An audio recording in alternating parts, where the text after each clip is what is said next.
The Lord be with you. And with your spirit. A reading from the Holy Gospel according to John. Glory to you, O Lord. Jesus said to his disciples, "Peace I leave with you.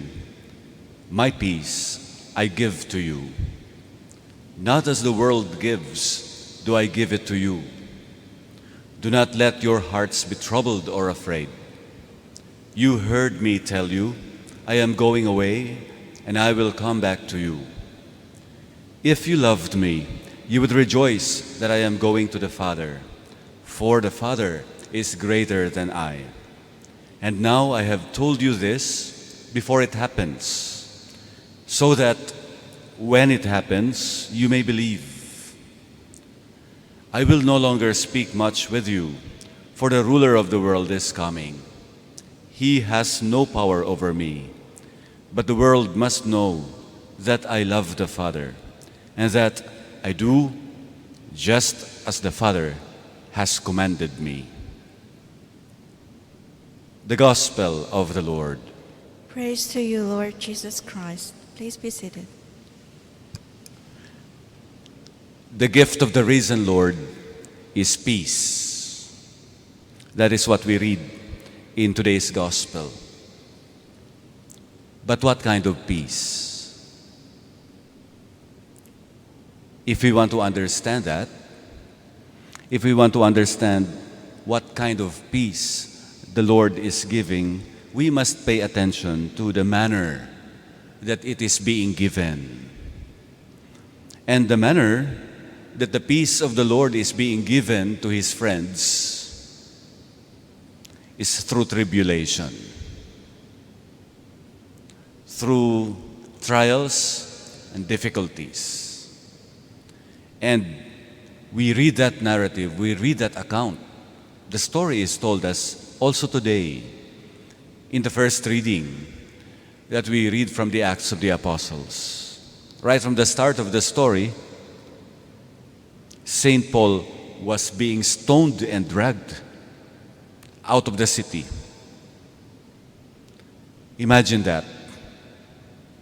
Your presbyter, your priest, your pastor is being stoned and dragged out of the city.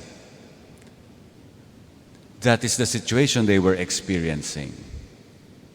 And with that picture, what do we find? What happened to the disciples? What happened to this early Christian church? Were they discouraged?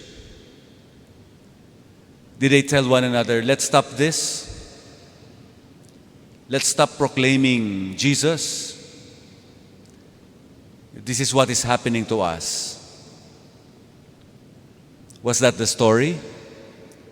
No. Let us again review one by one what happened to the disciples when Paul was stoned and dragged out of the city. They gathered together and they strengthened the spirit of the disciples. In other words, when they met, they encouraged each other. And how did they do that? They exhorted. In other words, exhortation is saying something. They exhorted them to persevere in the faith. So there were words of exhortation. Go on. Proclaim Jesus more. Don't be afraid. That was what they did. And third, they appointed presbyters. They appointed prayer leaders, priests. And that's why they prayed and fasted. And then they traveled more. They traveled. They did not just lock themselves in a room. So travel is apostolic. What's the purpose of travel? For the proclamation of the word. So they traveled and proclaimed. After traveling and proclaiming, of course, they went home and they reported. They reported what God has done for them in those travels.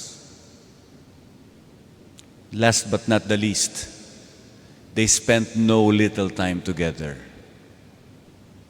In other words, they enjoyed the company of each other. They enjoyed what they were doing. They had time for leisure.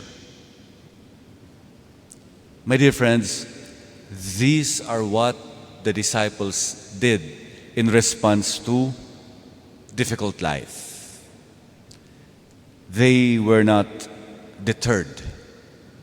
They did not lose faith. They kept up with the work of the Spirit that was in them. That is the result of receiving the gift of peace. The peace that is received in our spirit strengthens and emboldens our spirit more.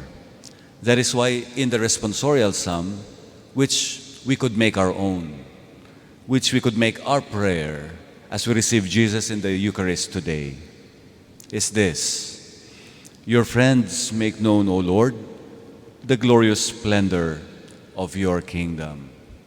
May that glory of that kingdom be proclaimed in our lives too. May we too experience the Lord's peace amidst tribulations, the difficulties, and the trials of our everyday life.